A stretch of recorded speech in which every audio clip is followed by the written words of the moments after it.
Are we recording? Cool, we're recording. Hi, everybody.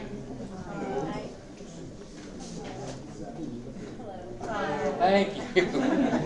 I usually don't do that, but like this whole past week, Dr. Mitchell has been doing presentation here, presentation there, and then the rest of the cabinet, and everybody gets, like, I have to be at all these events last week too for like the ramp up to classes, and everybody always gets up and says like hi, and even the faculty and staff don't really say hi enthusiastically back. So far be it from me to not be the one that like speaks up loudly, and I got in the habit of doing that. But I will not give you guys a hard time about saying hi in the future. Welcome. It's like I'm not sure. I tend to like ramble a bit, so I'm going to get started right away here because we got a lot to go over on the first day. But it's going to be interesting getting into the groove of a like hour and 15-minute class instead of a 2-hour class or whatever. So we've got a 1, 2, 3, 4 things really to go over today. So I'm going to go over the syllabus and like what's all the grading, what's the schedule look like, et cetera, et cetera. Update for you guys before I forget, related to the email that I sent out to everybody. The textbook, if you buy it used on Amazon, is like $199, $189 or $89 something, and it's $220 if you buy it new, which is way too high in my opinion. You'll need the book, but if you guys want, like, we're going to form groups. I'm going to have everybody work together on a lot of stuff in this class in groups of 4 or 5. So if you want to split the costs of the book between 4 or 5 of you, if you want to split them between 2 groups, you are welcome to like chip in for a book so you don't have to spend so much money. Everybody in here is going to have to spend that $44.95 for the online simulation. That's for each and every person, but if you want to split the cost of the book, you'll need it for the exams, the quizzes, some other stuff. You can't get by without the book, but you don't actually have to own it. You can rent it on Amazon for $75 too. So that's an update for you on the book. So syllabus first, then we're going to actually dive right in on the first lecture today. There's actually a lot of material to cover, even though we've got a semester to do it. So we'll do a lecture with slides too, and then we need to talk a little bit about team formation. So this is a good segue into the syllabus. How many of you actually have looked at the syllabus so far? Okay, not bad. You see the attendance section? So I take attendance. It's worth 3.33333333 points per session. If you're here on time, you get the points. Hey, actually, I think I got it all solved, man. Really? Yeah, totally. Like you'll see, it's recording. It was missing a mic. I just plugged in my webcam, and then the presentation mode worked too. So, step 2, when I get done here at 2:15, I gotta do the same setup check in BDC 156. Okay, you want me to meet you there? Yeah, I don't know if I'll need you or not, but just FYI, probably 2:30, 2:45, I'll be headed over there. Okay. What Thanks, time man. exactly? When we're done here, let's call it 2:30. Okay. Okay? 156? Yeah, BDC 156. Thanks. Okay, so if that was for my technology support, but actually we're good. Technology's all working properly right now. So if you're here and you're on time, you get 3.33 points. If you're late, you get, I think, 1.75. That's what I said. If I'm late, I give everybody that's here 1.75 points of extra credit. And if you miss class, you just don't get the points. And there's no substitute for you guys being here for me to be able to teach you. But there's things more important in life sometimes than being here, and there's some things that are more important in life than being on time. I get it. So I'm not going to be upset with you if you miss. You are not going to learn as much if you miss the class, and you're not going to get the points. But no judgment, no excuses, no elaborate documentation of notes for why you weren't here. if you had a good reason, I'll have extra credit opportunities at the end of the quarter that you can make up the attendance on. But if you're here, 3.33. If you're late, 1.75. If I'm late, 1.75 to everybody. And I have yet to not be late for a class since starting teaching. My friend Tori is back in the very back. Can you wave, Tori? My friend Tori is out visiting from Cincinnati right now. That's where I did my PhD before I came here and started teaching. And she can attest to the fact that I personally am not the biggest stickler for being on time. So I'm sure everyone in here is going to get at least 1.75 points of extra credit at some point, especially since we're in like a 17-week semester instead of a 10-week quarter now. Probably it's going to happen more than once, but I'm going to try my best. I'm going to like distribute this right now. This actually leads into the next point on the agenda. I asked you guys all to fill out that professional development plan and a LinkedIn profile. As of about 12:20 this afternoon, I printed the attendance sheet out, and I've got in the right-hand column here, columns for LinkedIn and PDP, which is professional development plan. Just look, if you sent me something, or you sent me a connection request in LinkedIn and it happened, if you sent the connection request in LinkedIn after last night around 11 or so, and you sent your professional development plan to me after about 12:20 this afternoon, it's not going to be in this list, okay? So if you sent it, just make a little note like I sent it last night or I sent it later, like right before class. If you're not on here and you haven't sent it to me yet, I need for you to send me your professional development plan ASAP, because I'm going to make the groups based on what your career interests are. So as I go into the syllabus, it's very important for me that you guys leave this class closer to where you want to go with your careers and your lives than when you came into the class. Like, if you are not closer to the job you want, you're not closer to the career you want when you get out than when you came in today, then I didn't do my job. So that's why LinkedIn is there, to make sure that I can help you present yourself as a professional the best way possible for the industry you want to go into. And one of the major deliverables for your grade in this class you're going to do is a big case analysis presentation, big long analysis as a group.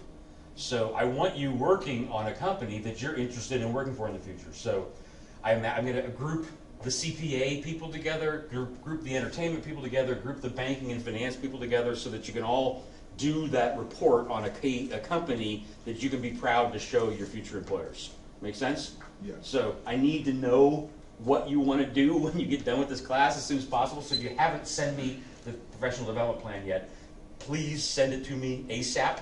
I need it by the end of this week.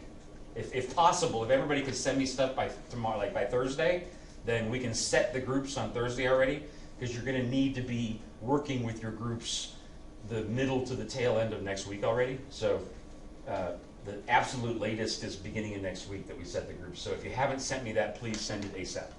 I'm going to pass this around. Just put your signature in there and take a look and see if there's an OK next to your name for LinkedIn and professional development plan. If it's not and you sent it, let me know. If it's not and you haven't sent it yet, send it as soon as you can, okay? That brings me to the last point here, and then I'll get into the syllabus and then the lecture slides. I love teaching. I love doing projects. I love hooking every single one of you guys up with as many career networking contacts as I can. I love meeting with you in my office hours for advice. My cell phone is in the syllabus. I don't even use the office phone. My cell phone, you guys can reach me on anytime you want. I am we all have strengths and weaknesses, and I am not very good at saying no. I'm not very good at being moderate. I tend to be really ambitious, so I'm going to warn all of you right now. I will try my best to respond to your emails as soon as I can. I will try my best to do as much as I can for each and every one of you. The reality is that this class is about 1/6 of my job as a professor. Like, I have 2 other classes that I teach, and then the other half of my job is being an author, basically. So I'm going to do the best I possibly can, and like, one way or another, by the end of the semester, if each and every one of you aren't closer to your goals than you were when you came in, then I still haven't done my job. But if it takes me a little while to respond, I haven't responded to tell you that I got emails yet, because there's no way I have the time to do it right now. But you are always welcome to text me. It may take me a little while to get back to you. You're welcome to call me. You're welcome to come by my office hours. Just want to set expectations a little bit lower and then exceed them, rather than setting them high and not achieving them. Make sense? Okay. With that being said, let's go into the syllabus and then our intro slides.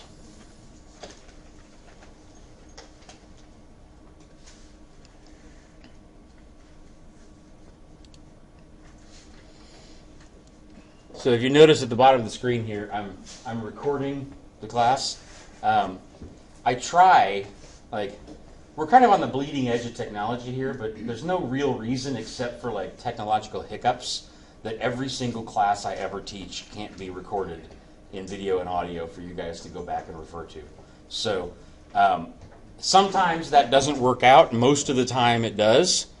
So you post these recordings on Blackboard? Yep. Okay. Yep. Every once in a while there's like a corrupt file or something, but if possible, I'm going to like post recordings of all these. So you'll hear my voice and whatever's on the screen. Eventually, when I get a better webcam, I might like record video of the whole class too. But right now, we've got whatever's on the screen and anything that's being said in this room. So, syllabus. Can you guys see that okay? Okay. So textbook we talked about. Globus we will talk about more next week, but you've got the website there. That's a simulation that we're going to, in your groups, you're going to be doing decisions in that each week. You're basically all running, cell phone companies, basically. You're all competing against each other in a global marketplace. We'll talk about it more later. Let me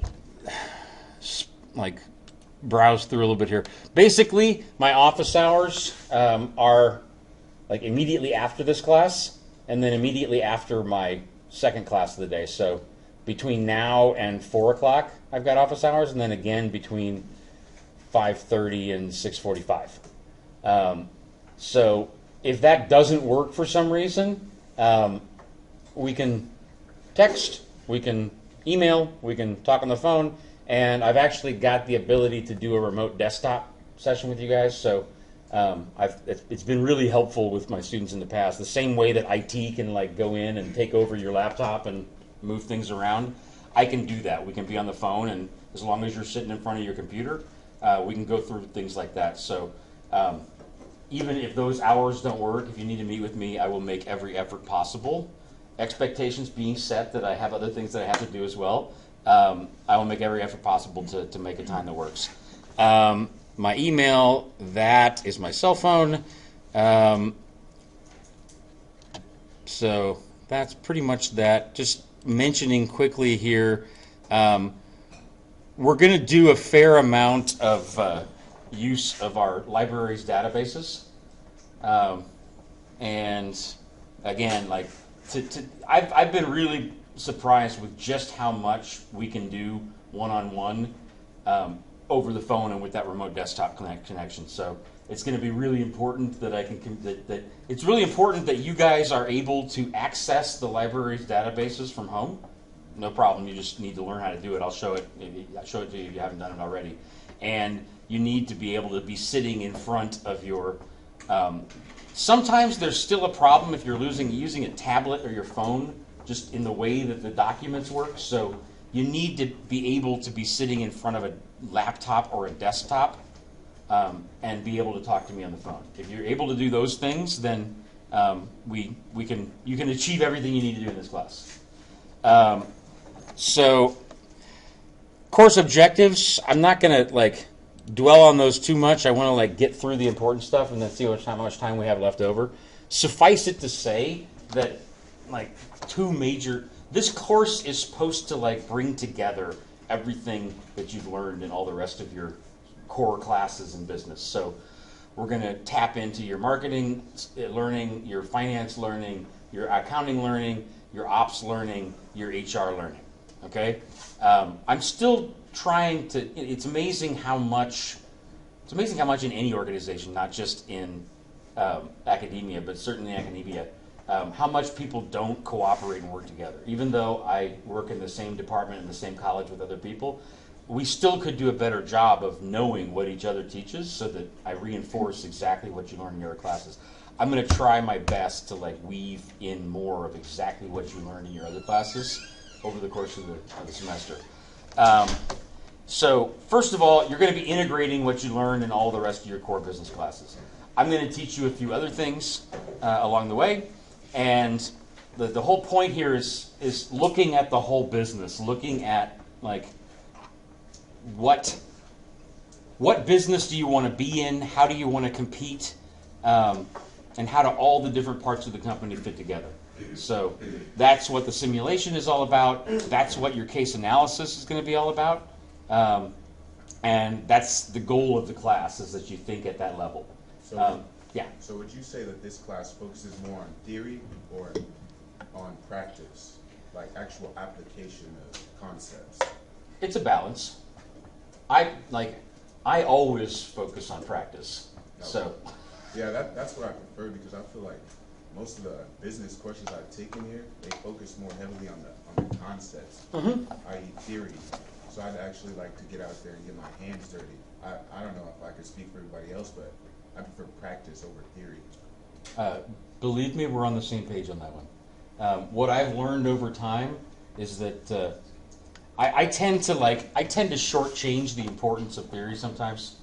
I just honestly, if we hadn't been going to semesters and making a lot of coordinated changes in the department, I actually stopped using a textbook a long time ago. I just chucked it and focused on the stuff that I thought was important for your future jobs.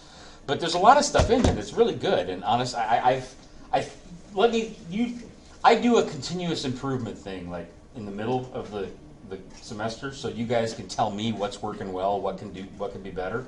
You tell me after about a month or so if you think the balance is right. All right. I think it'll be good, but I'm interested to hear if we need even more practice. Sounds good. Okay? Cool.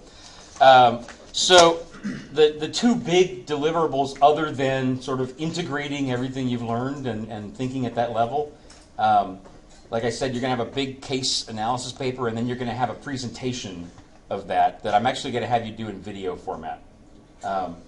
So the two big skills that we want you to be able to demonstrate in this class, A, is the professional written communication ability and professional verbal or in-person ability. Oral? Yeah. Well, it's oral, but also oral without the person standing in front doesn't have the same impact as the sort of visual and audio put together. So. Okay, so I see you're saying integration of media and technology.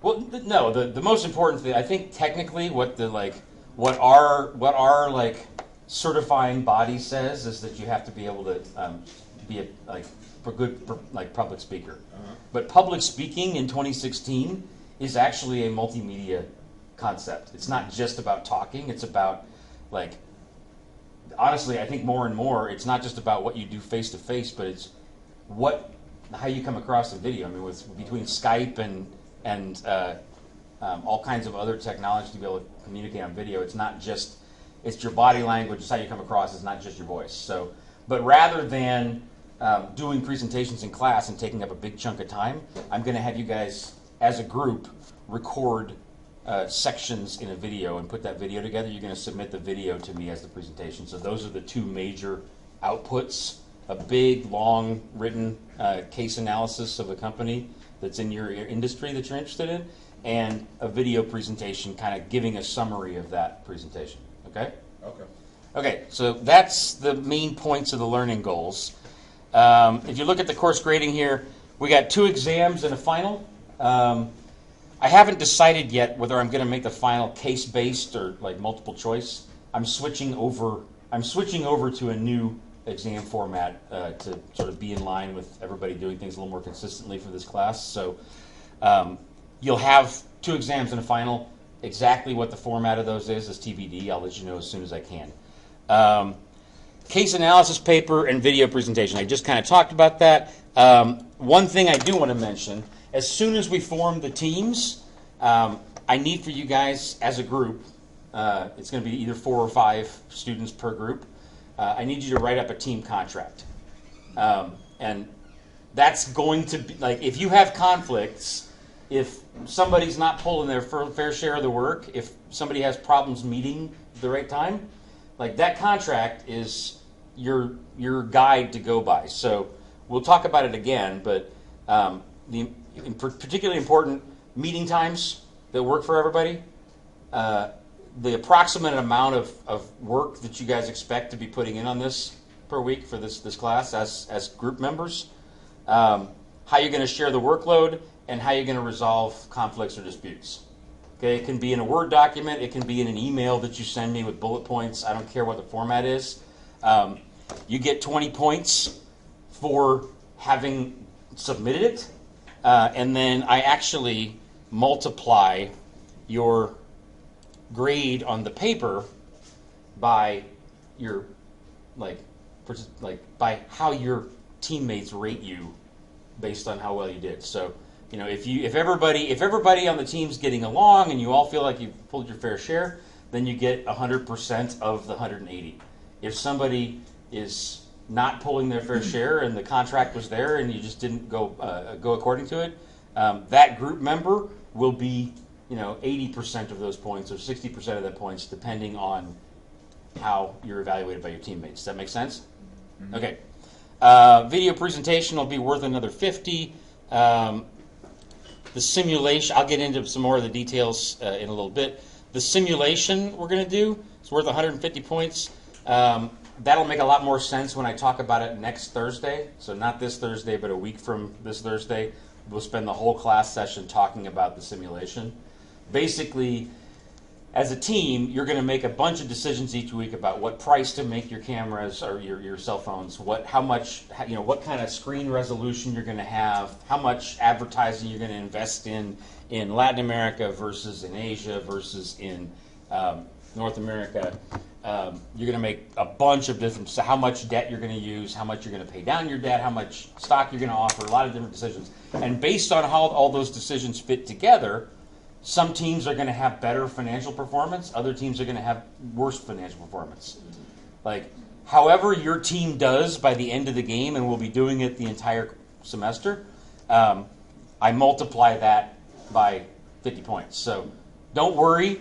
Actually, the worst you can do is 75% of 50 points. So even if you totally bomb the simulation and you guys one team just can't seem to get anything right, I think that's 37.5 points as opposed to 50. So you're not penalized. I mean, honestly, sometimes you just get unlucky. You try your best. It's a very complex game, and if you don't get things right at the beginning of the game, you can start getting further and further behind as the game goes on. So what's more important, the analysis here, 100 points, you're going to submit to me a brief paper, 1-2 pages. I can't remember what I said. You're going to submit a brief paper to me as a team at the end of the quarter. What did you learn about, if we spend more on advertising, all of a sudden we notice that we don't have to spend, we could actually put our price up a little bit. Or we spent less on advertising and we noticed that actually helped us have a better profit margin. If you can explain or we didn't spend enough on advertising and therefore we couldn't sell any cameras and we had a lot lower volume than everybody else. Is that your hand up? Yeah. Hang on one second. Even if you're telling me about why your team bombed, as long as you understand how the cause and effect works, that's worth 100 points. So it's worth a lot more that you learned rather than how your performance was. Yes, what's your name? Anish. Anish, what was your question? Is the simulation team the same team as your video presentation team? That would be easier for me to put it, just have one group. we got a whole semester, so I'm open to having 2 different teams. But I was planning on having just one group work together for the whole semester. But we can like anybody who prefers to have 2 different groups, email me to let me know by the end of this week. Okay. The default option is that we're going to work in the same groups for the simulation and the case analysis, okay? Okay, no problem. Yes. What's your name? Christina. Christina. Yeah. Can you show us how to turn in the homework that you want us to turn in for? Can I show you how? Yeah. Yes, but Later on? yeah, later on, yes. Probably not like. Oh, you mean the one that was due for today? Yeah. Just email it to me. Just email it Yeah. to you? That's okay. Yeah. Okay. Did you you got the attachment with the little PowerPoint? I did. Just read the red markups. Uh-huh. Answer the question that I asked you in red. Basically, what's your current job? What's your income now? What do you want to do when you're graduated? And how much money, more or less, do you want to make? And what's your dream job? Or if you could be queen for a day, what do you want to do with your life? And what are some of your stretch goals financially and personally? That's all. And the LinkedIn, do you want us just to attach it rather than? No. Actually, all you do for LinkedIn, do you have a profile already? Yeah. All you got to do is click on that link that I put. Like I have a link to my profile. Just click on there. It'll bring you to my profile. Send me a connection request. That's all you got to do.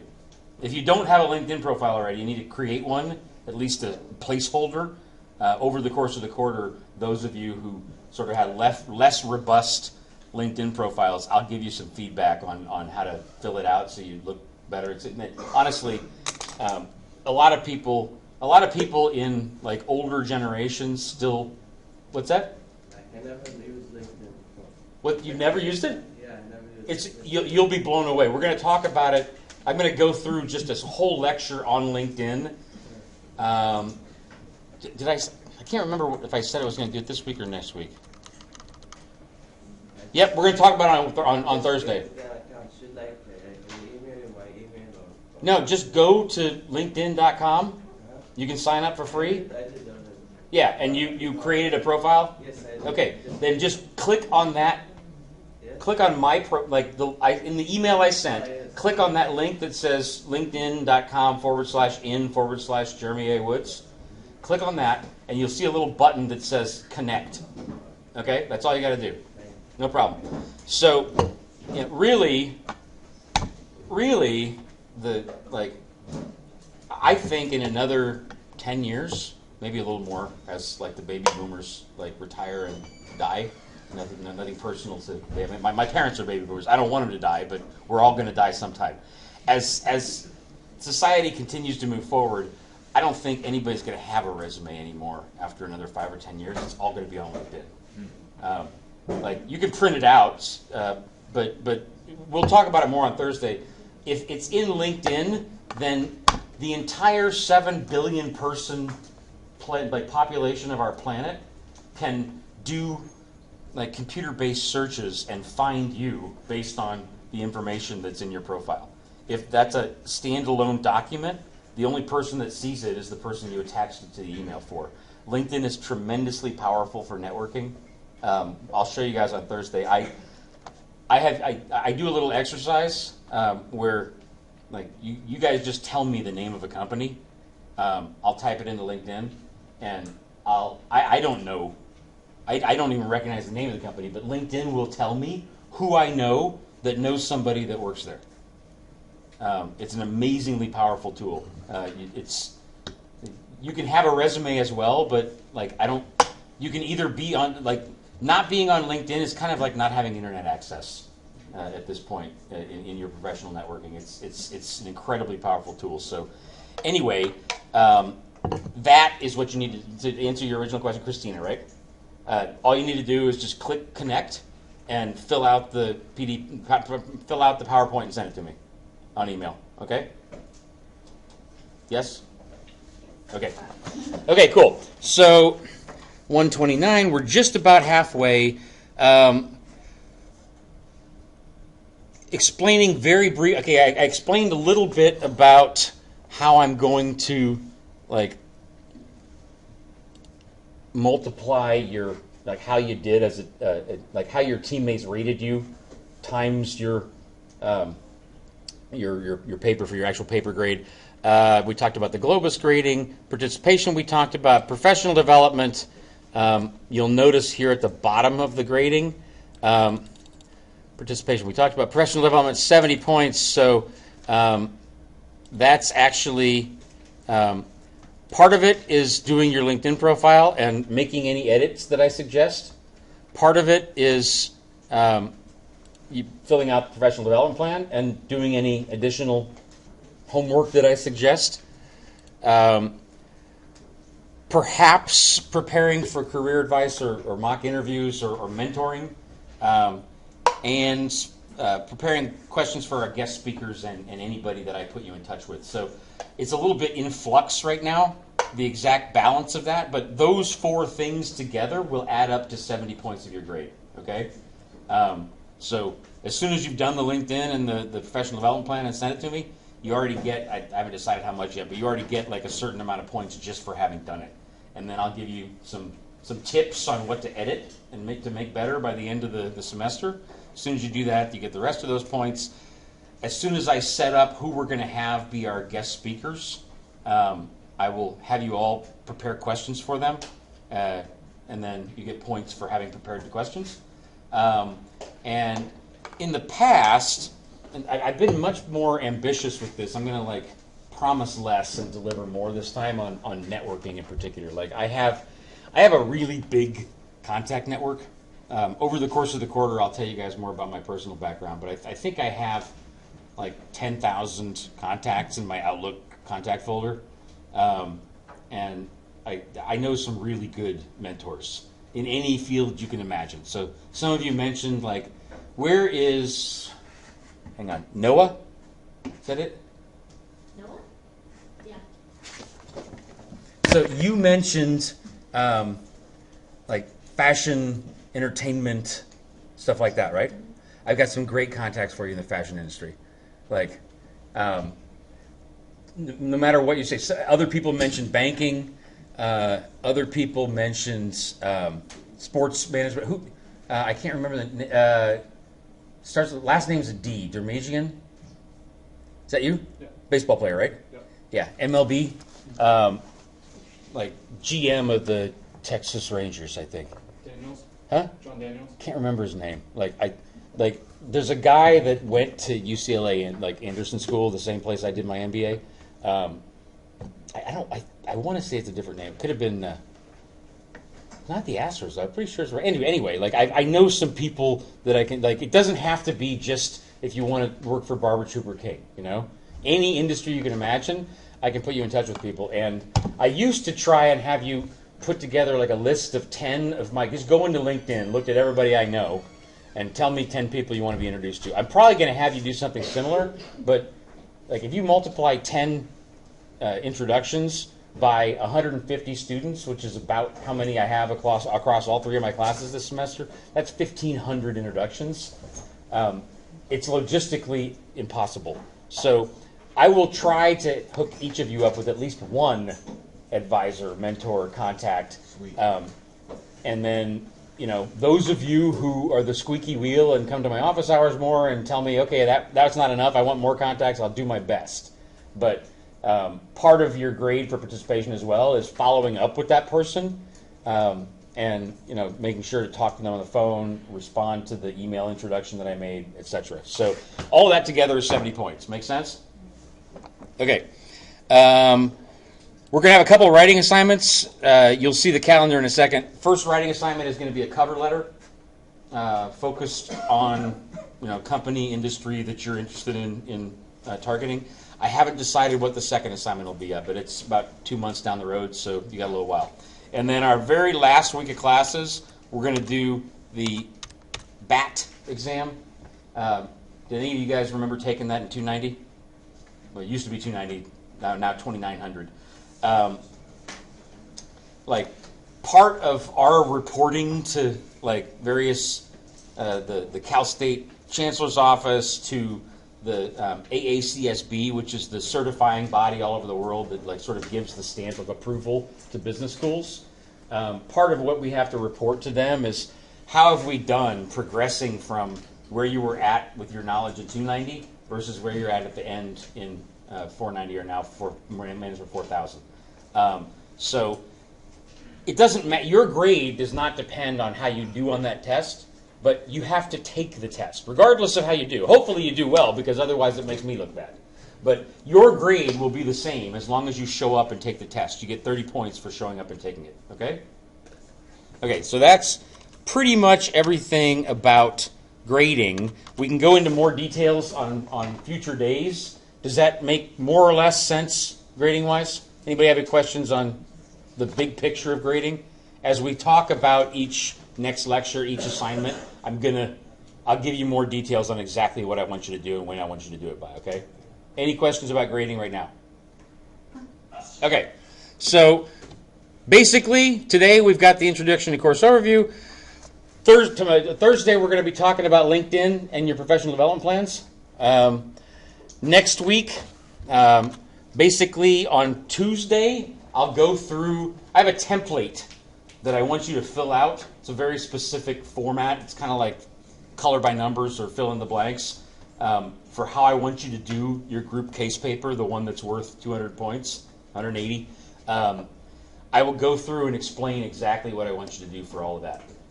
And then on Thursday, we'll spend the whole class session talking about the simulation and exactly what you need to do to get those 150 points, okay?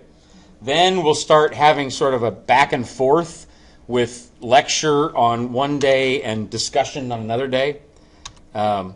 So there's 10 different topics that we're going to cover over the course of the semester. I'll get into what those are in the lecture slides here in a second. But thank you. There's various topics that we'll cover over the course of the semester. You can see here on the right-hand side is things that are due. So your professional development assignment is due ASAP.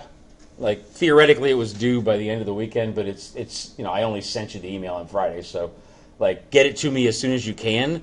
In general, if you see something in this column, it's due to me by 11:59 on Sunday night. So the weekend before, that week. So your practice decisions, for example, for Globus, the next thing that's due, Tuesday the 6th, so Sunday the 4th at 11:59 p.m.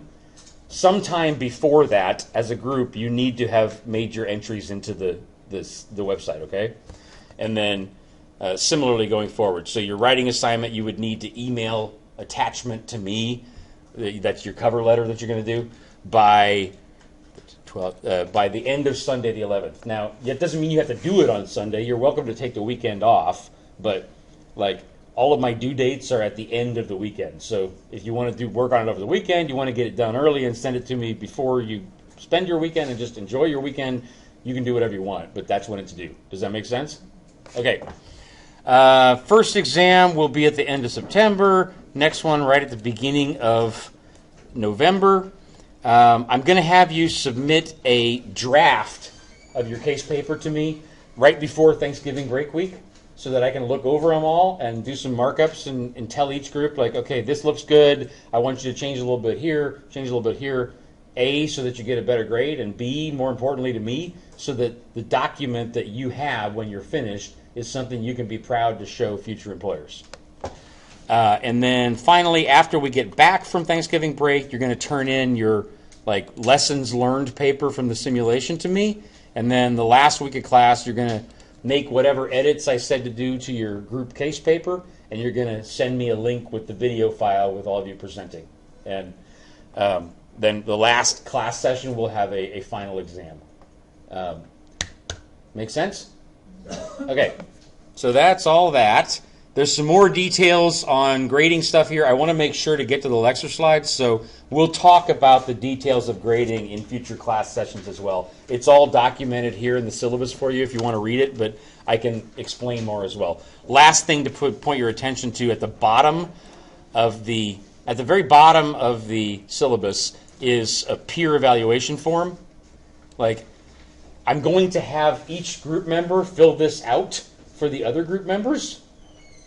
If you all get along and you get 5s from everybody, then you get your full points. If there's a problem and you get less than that, you know, if there's a lot of conflict, I don't want anybody to get like a tanked grade in this class for some reason, but I want there to be consequences, and I want for each group to be in it together and not have people like not pulling their fair share. So you're going to fill this out. I'm going to like make the percentage multiplications based on this form. So as you're starting to plan on your group dynamics over the course of the quarter, take a look at this form, because this is what you're going to be filling out at the end on how your teammates did, okay?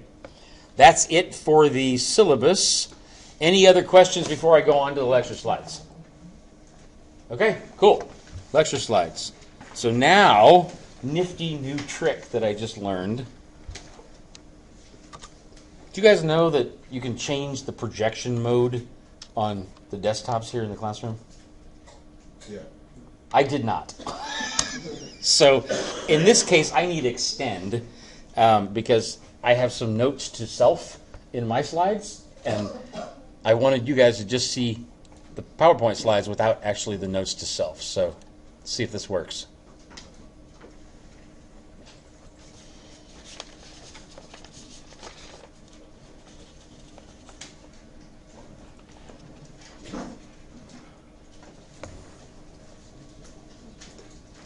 Okay, slideshow, presenter view from beginning. Awesome. Okay, we all good? So, first, okay, so we're going to have 10 topic areas that we talk about over the course of the quarter. I'm going to have 10 different lectures on different areas of business strategy. This first lecture today is the 30,000-foot view, the picture. What is business strategy? I mean, everybody sort of has something come to mind when you think about the word strategy, but I want to talk about a very specific process, which is look at your external and internal environments, make sure to check your vision, missions, and objectives. You're going to form a very specific strategy, which I'm going to talk about the elements of here later in the slides a little bit. You're going to implement that, and implementation is sometimes the most important part. In some ways, it's what we'll talk about the least in this class.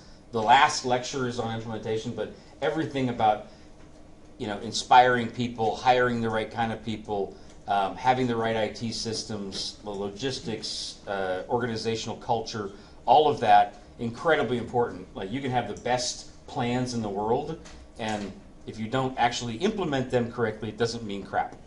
And then, finally, you need to see how the company is performing and adjust. So if I can make a brief, I'm going to, over the course of the lectures, I'm going to kind of like sprinkle in comments from my own experience that relate to the slides here. So I think it's important to not, like, the point here about strategy in general is not losing sight of the forest for the trees. Like, my own personal background, which I'll talk about more in other classes, like I worked in a couple different startups, had a couple of startups of my own. I was a management consultant for PricewaterhouseCoopers for a while. I worked in the music business doing contracts and negotiating contracts and doing licensing for a while. And I also worked as a headhunter for a while. So,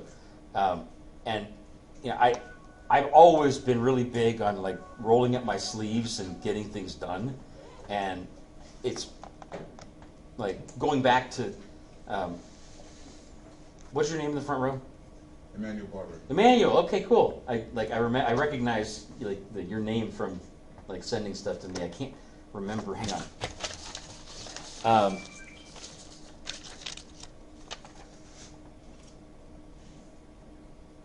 Financial services insurance, right? Yes, sir. Cool. Okay. So anyway, not because your phone rang, just getting back to your comment about practice. Like, it's possible to be too focused on practice. You lose the forest for the trees. I've done that a lot. Like, I just want to like get this like paper done by this date, or get this report done for this meeting by this date, and I lose the bigger picture. I think the biggest thing that's important about the theory in this class is to not miss the forest for the trees. So regardless of what you're going to go into in life, certainly both of my small businesses are not around anymore. I mean, they kind of exist as like a shell, but they didn't really work. And one of the reasons why they didn't work or they didn't scale up very well is because I lost the forest for the trees. I was too concerned about like closing one deal for one concert in Brazil, and I missed the fact that I shouldn't have been working on concerts in that area to begin with. You know, I should have been working on bringing Brazilian artists to the States rather than U.S. artists. I missed it. I was so concerned about closing this one deal that I missed the bigger picture. And if you're gonna, and a lot of you wanted to own your own business one day, like if you don't keep this strategic perspective, it's really easy to get like tunnel vision and lose sight of what you're doing and fail eventually. You know, from the point of view of your life, it's the same thing. You know, there have been times in my life where I've been obsessed for months with like one particular personal goal or one like conflict going on in my life, and you lose sight of the bigger picture. You know, it's important to do this same thing. What is your vision, mission, objectives? What is the external and internal environment? How are you going to like attack that? Like plans wise, how are you going to actually implement it with the rubber meets the road, and like then pay attention to whether things are going well or not? Like same thing for your life in general. Certainly being the manager of a large corporation, that's what this class is kind of focused towards. But also being a board member, you know, like as you guys go further in life, you get further on in your careers, you'll eventually be, even if it's like for a community organization or something local, you eventually will, some of you will probably be on the boards of advisors or boards of directors for organizations or companies around town. Even maybe the dean of our college has a board of advisors. And same thing, from that perspective, the job of the board is to think at this big picture level and make sure that the president of the organization, or the dean of the college in this case, is not losing sight of the forest for the trees. And as an investor as well, many of you, as you go on, are going to want to invest in different stocks and companies and real estate ventures. Same thing. Make sure to ask yourself these big picture questions. So moving on to the next slide. I've left here like a couple of words, like mission versus strategy versus tactic. Mission is your big picture purpose. Your strategy is an overarching goal, and the tactic is actually how you're going to get there. So as an example, your mission might, if you're an airline company, your mission might be to be a respected U.S. airline. Your strategy might be, okay, we're going to purchase Virgin Atlantic because that'll allow us to expand our routes, and we'll have more like coverage, and that is going to satisfy more customers, and then that's going to make us more respected. And then very specifically, if you're going to buy another company, you got to integrate the two cultures. Like the people from Virgin, some people from Virgin are going to lose their jobs. The people that are left over from Virgin are going to be bitter towards your company because you took over and like fired all their friends. Like if you can't make the cultures work, then you just wasted your money and your time buying that airline in the first place. So like specific goal, bigger picture tactic, mission, a little bit different each. This is a model from a very, very like well-known like strategy scholar named Donald Hambrick.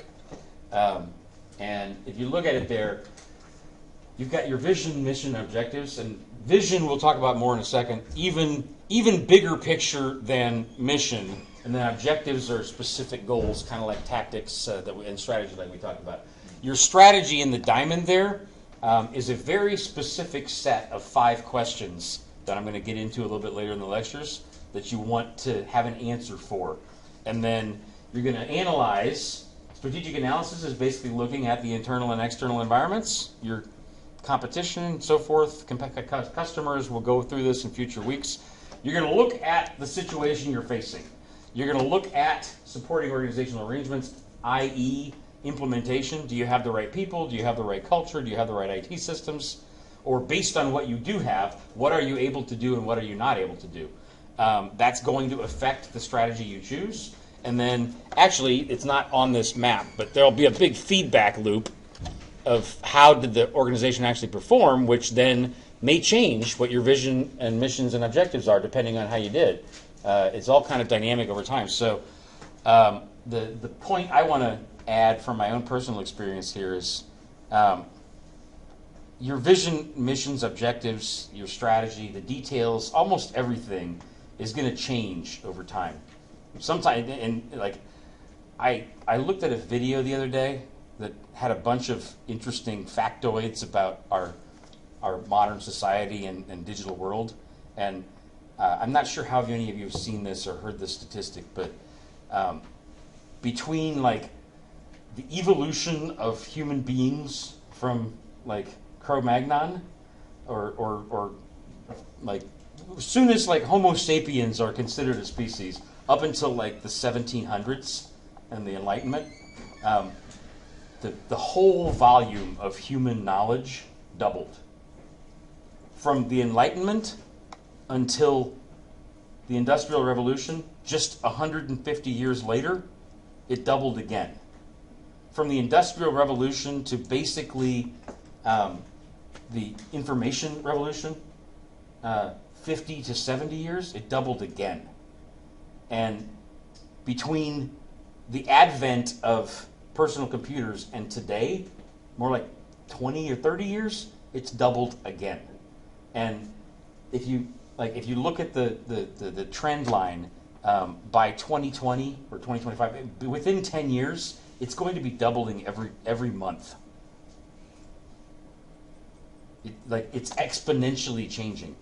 And if you think about how different human beings were from when they first evolved to the Enlightenment, and you think about that level of change happening every month, I have to go back and look. This could be every year, but I mean, it's nothing close to 100,000 years. We're talking about like the time it takes to finish this class, like a significant amount of like additional knowledge of the human race has been like shared, built upon, modified. It's staggering. So your vision, everything's going to change over time. But the point is, here to bring things back to the point here, you don't want, just because things change doesn't mean it's not important to look back regularly at what was our vision supposed to be, what was our mission supposed to be, what were the elements of our strategy as we had them the last time.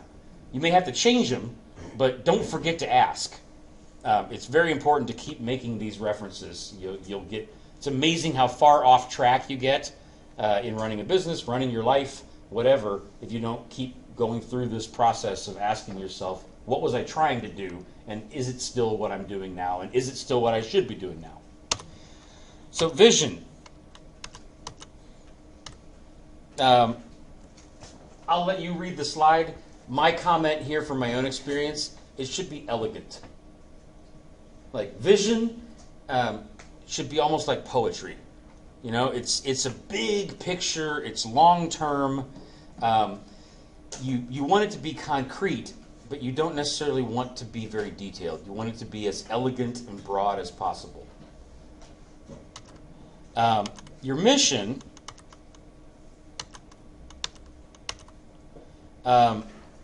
you can read the bullet points here as well. My 2 cents worth on this, it should be concrete, but not detailed. So your vision, you want it to be elegant, vivid, inspiring. Something like, I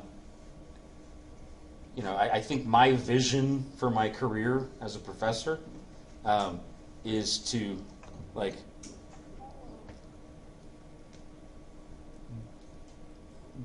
to build as much professional value for you as students and for the businesses you work for in terms of profits and growth as I possibly can. That is my mission, that is my vision as a professor, is to create the most value possible. Like my mission is to to make sure that every student gets further in their personal careers at the end of the class in the beginning, like I said, and on the flip side, something you guys don't see, make sure that every company that hires one of my students finds that to be a profitable decision. And then, so it's concrete, but it doesn't have details on the time frame, the exact dollar amounts, so forth. That is objectives. So objectives, there we go. Objectives, you want them to be detailed. And how many people have heard of SMART goals? Yeah, so specific, measurable, appropriate, realistic, timely. So if I go back to my mission, like, my objectives used to be to refer each one of the 44 of you in this room to 10 of my professional network by the end of the class. That was actually too... It becomes like... You guys seen Disney Fantasia? The cartoon with the brooms carrying water? Yeah. It's like that. Like all of a sudden I have 1,500 brooms carrying water and I literally can't contact all those people. But so my goal is now that each of you I introduce to at least one contact. And I do that by December 9th. It has a very specific time frame. It has like a specific goal attached to it. I don't have specific dollar. I would love to get to the point where I can say that, like, I want that each and every one of you to have no less than a $50,000 a year job by, like, the end of May 2017. I would love to get to that level of detail. That requires coordination with my friends in the Career Center, with business in the community and so forth. That's a stretch goal, but actually, in my opinion, that's the level of objectives that we should have in academia. We should actually have a dollar amount attached to the salaries we want to achieve for our students, and vice versa. There should be a profit amount of this much profit, this much revenue growth, this much cost savings, depending on what your job is, achieved by the end of 2017 because the company that hired you. Like, that's the level of detail you want with objectives. The strategy model. You've got arenas, differentiators, vehicles, staging, and economic logic. And I suppose I could shift around that. I suppose I could shift around the diamond slightly so that it goes clockwise, because actually in chronological order, you want to think about the arena first. Actually, this is going, you want to think about the arena first, then the differentiators, then the vehicles, then the staging, and finally the economic logic. So I could do better with the graphic, but these are 5 specific questions you want to ask yourself about the whole big picture. So next week we're going to look at the external environment. So everything about your competitors, about trends in technology that are changing, big picture economic factors. Then we're going to look at internal analysis. How well is your operation? How are your operations going? How well does your technology benchmark against other companies' technology? How does your HR benchmark against other companies' HR? All of that stuff are details. The big picture, you want to ask yourself these 5 things. First of all, arenas, like, where do you want to be active? So what product do you want to sell? What markets? What geographic areas? Core technologies? Value creation stages? If I can bubble that all, summarize that all into one statement: customer first. If you can't tell me, for whatever business it is, and for that matter for your life, if you can't tell me who the people are that benefit from your friendship, that benefit from your membership in the family, that benefit from your charitable work or whatever, if you can't tell me who is the customer, then you probably need to tell me that. Otherwise, there is a customer, whether you know it or not. At the very end of this presentation, I'll talk a little bit about emergent versus deliberate strategies. Like, whether you know who the customer is or not, there is a customer. You're going to be a lot better off if you can articulate exactly who the customer is. So point number one. Point number two, differentiators. The punchline here, basically, if you don't have a better mousetrap, you better have bigger guns. Like, at the end of the day, like, you can either do things better, or you can have so much money, people, land, resources, etc., that you simply like steamroll the competition into submission. But you have to choose one of the two.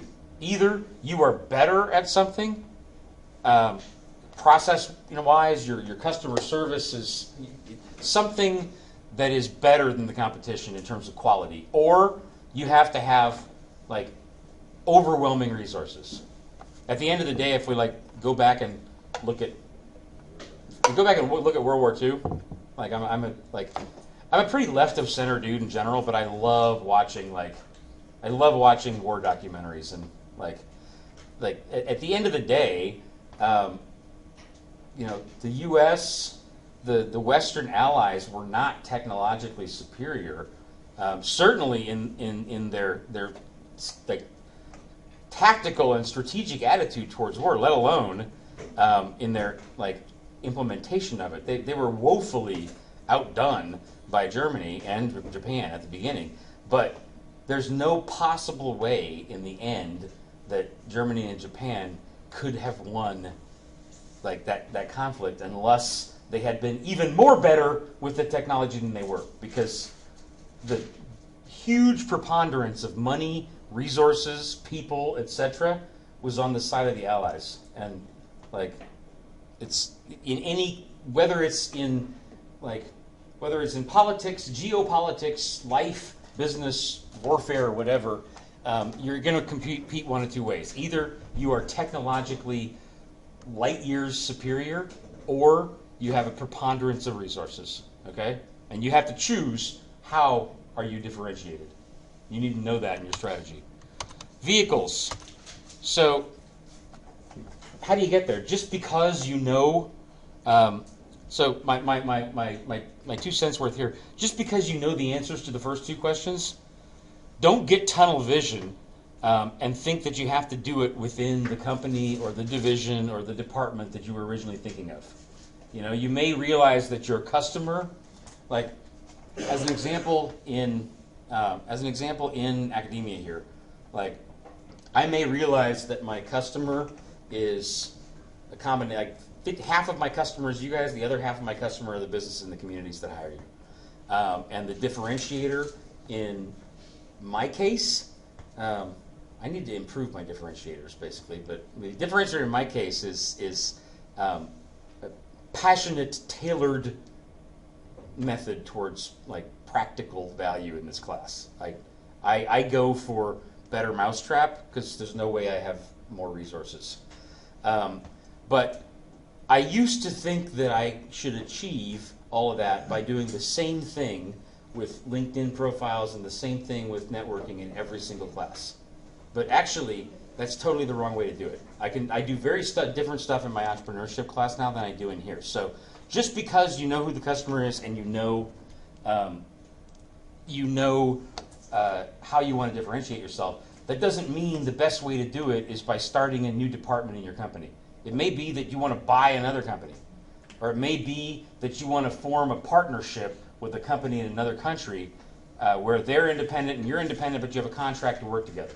Like, the vehicle is important too, and don't get tunnel vision just because you know who the customer and the differentiator are. Staging. So, similarly, just because you figured out the first three, so you know who the customer is, you know how you're going to be differentiated from the competition, and you know what the vehicle is you're going to use, it doesn't mean you should do everything at the same time. So actually, if I stick with the same metaphor, like if I don't do the professional development plan first, like we talked about at the beginning of the class, your first assignment here, if I don't do that first, then I don't know what the hell all you guys want to do for your careers. So I can't decide how to refer you to people if I don't know what industry or company you want to work in. So just because you know the first three answers and I know that in this class we should talk about those things doesn't mean that I can just do everything in the same timing order. It's important to understand what has to happen first, second, third. And then finally, economic logic. The punchline here is basically don't ever forget that you have to make a really big profit in order to remain viable as a business. Not because you're greedy and you want to just be like Scrooge McDuck and count your money all day. It's because you're going to have to deal with change. You're going to have to deal with mistakes. And after you've figured out the answers to the first four questions, you need to know exactly, what are your costs, what are your revenues, what is your profit margin, how does that compare to the average profit margin in your industry? Is it sustainable? If you are not making a big chunk of profit, then you may have the best, most noble. Basically, in my music, I had my own music licensing company for about 4 years. I brokered deals between Europe and Brazil. We'll talk about that more in another class session, but I never should have been doing that business in the first place. It made a profit, but it made a profit of $1,000 every other month. There's no way that could possibly pay for the costs of my life. It was a fun little hobby, but that's all it was.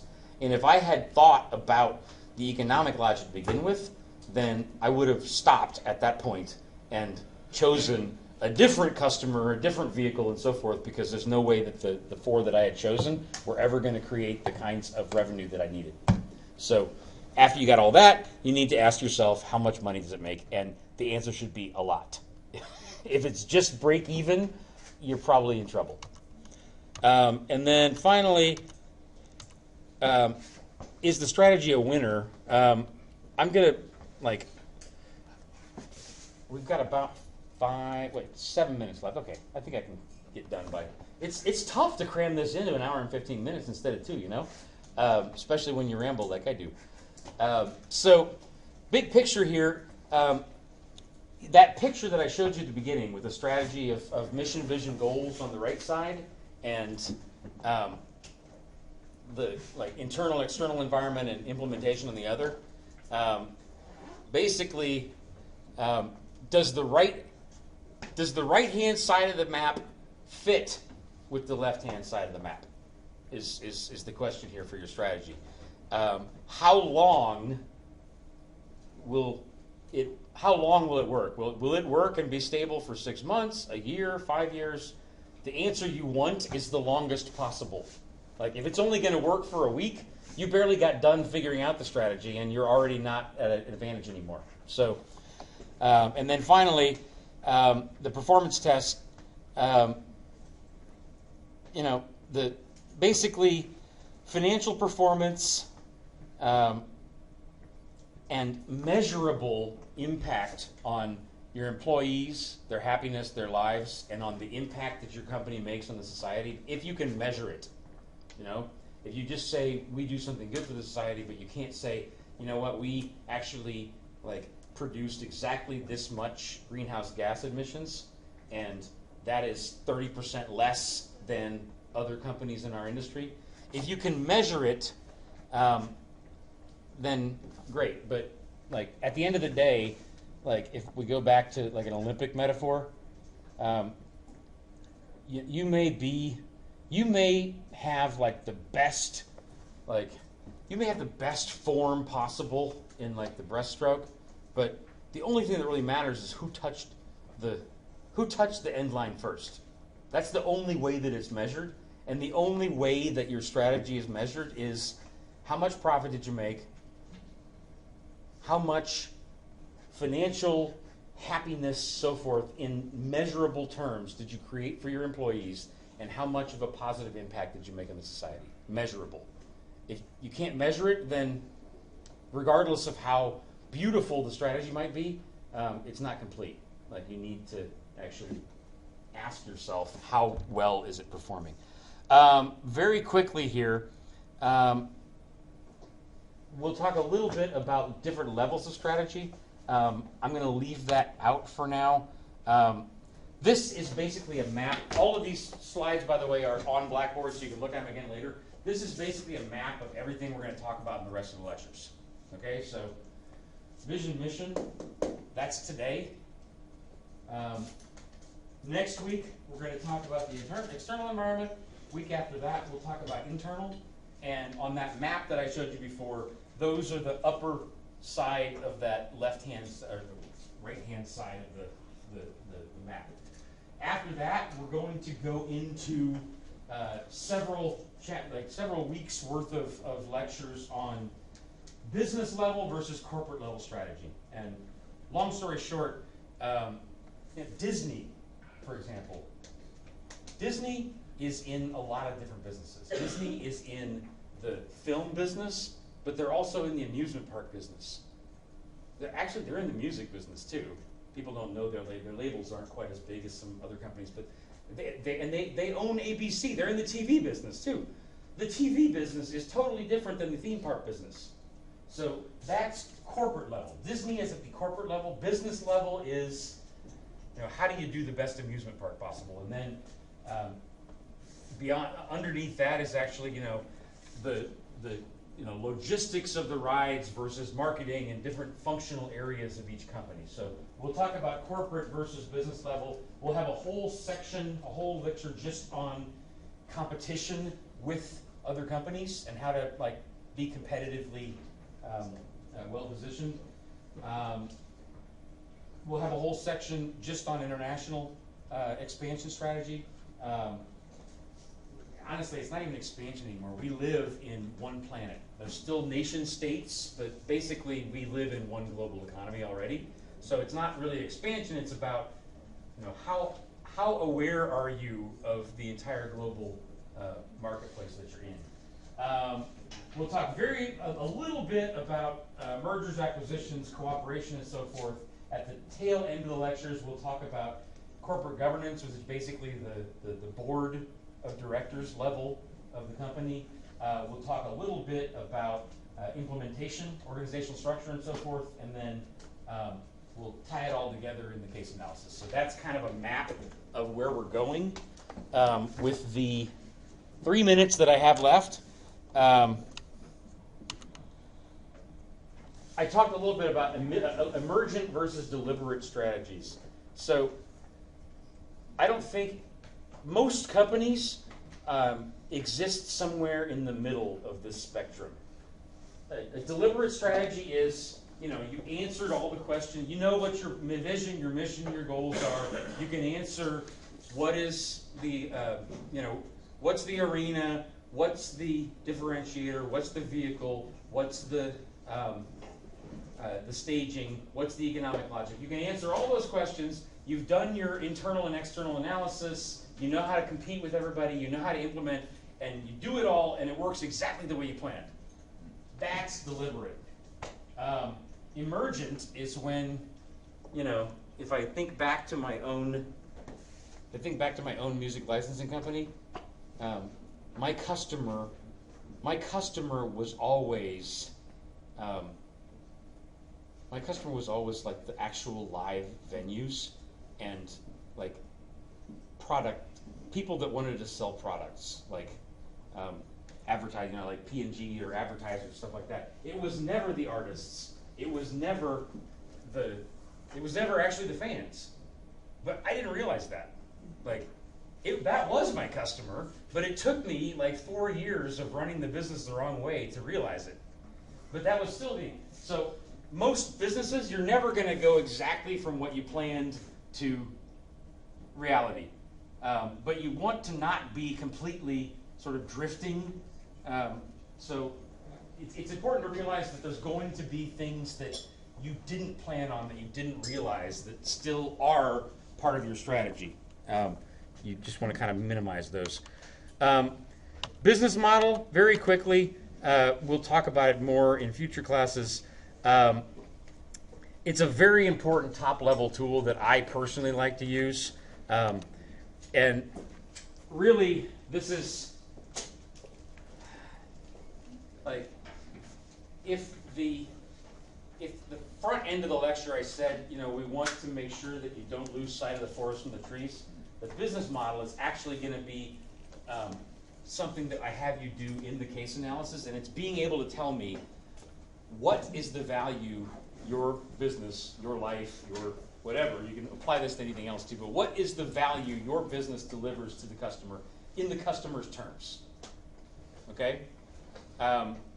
What are your main costs? What are your main sources of revenue? And what resources do you need to make it happen?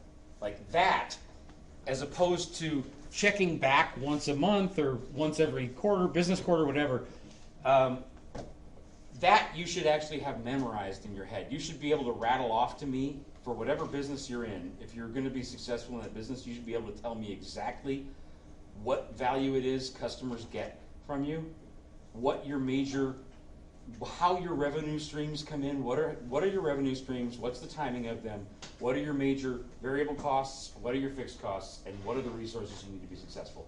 You should be able to rattle that off the top of your head. So it's like a cheat sheet versus the bigger picture that you go back and check once a month. Last slide that we don't have time for, but maybe we can talk a little bit more next time because I think we'll have a little bit more flexibility. I wanted to dive in a little bit. Everybody that sent me a professional development plan so far, Emmanuel, for example, if we had more time, I wanted to ask you, from what you've learned in the insurance business so far, who's the customer supposed to be? Or what are the answers to that strategic model?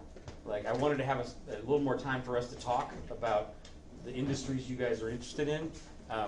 There was a lot to cram in to make sure to get started on the right foot. We'll have more discussion in future class sessions. So that's it for today. Thank you guys. I'll see you on Thursday.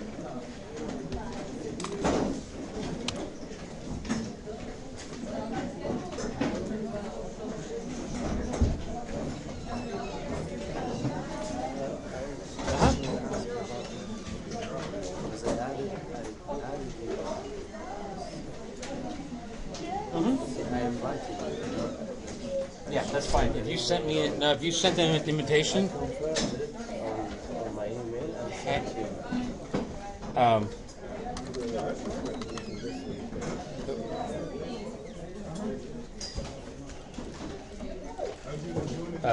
Let's put it this way: if you don't, you should see. If you go into LinkedIn tomorrow, go in. And you should accept me, right? Yeah, I'll do it later today. Then you'll show my. Yeah. So as soon as you'll see me as a connection. Like, if you don't see me as a connection by tomorrow, I'll email you. Email me. Okay. Thank Cool. you, sir. I'm the witness. Huh? When I add the class, I'm the witness. The problem with the waiting list right now, we have to balance across the different sections. You see the email I sent right before? Yeah, I just sent it shortly before class. So it's when we switch to semesters, there's a lot more focus on making sure that we have the same number of students in each of the sections. So there's like 3 or 4 other sections in the class. You have to try to get one of those before I can let you in. Does that make sense? Yeah. So when is the other section? The other sections, the advising office, like Glenn and Kathy, and ask them. If you can't find it for some reason, email me. I can list off the other sections for you. They can tell you better. Okay. Okay. Cool. What's that? Same thing. Like, talk to the advising office first. See if you can get into another section. If you can't, because it conflicts with your schedule, then I can let you in. But I can't let you in without their signature on that paper. Make sense? From the office, you mean? Yeah. So from the academic advising office. Yeah, from Kathy. Kathy Carpenter. Yeah. If she signs that, I can sign it. So we have to wait until the next class to get you. Yes. Sorry. Because she scheduled my classes, so she told me I don't have the next class. It's conflicting with my other classes. That's okay. There's several other sections. If it conflicts with the other classes, just have Kathy sign and say, this is Kathy. I acknowledge that there's a conflict, and then I can sign it. Okay? Okay. What? Oh yeah. Go ahead. I just Can I close this and you guys ask as we walk out the room? Because I have to get out of the way for the other. I just be enrolled today morning. Huh? I just be enrolled in the class today morning, but I couldn't. If you just enrolled this morning, Yeah, here, write your name at the bottom of I it. already did. Okay, yeah. If there's a, I printed that list yesterday, so if you did it this morning, then it may not have shown up on my list Yeah, yet. and I didn't get your email. Okay. I already If did it. I'll remember to send it to you again. All Okay. right, thank you. No I problem. just wanted to shake your hand, Professor. I look forward to having you as a teacher. I'm looking forward to the semester, man. We're gonna have a great time. Yeah, it is. It's going to be a good time. Cool. A lot of learning. I agree. See you on Thursday, all right? Yep. See you Thursday. Okay. I would love to answer all questions. I got to get out of her way. Outside.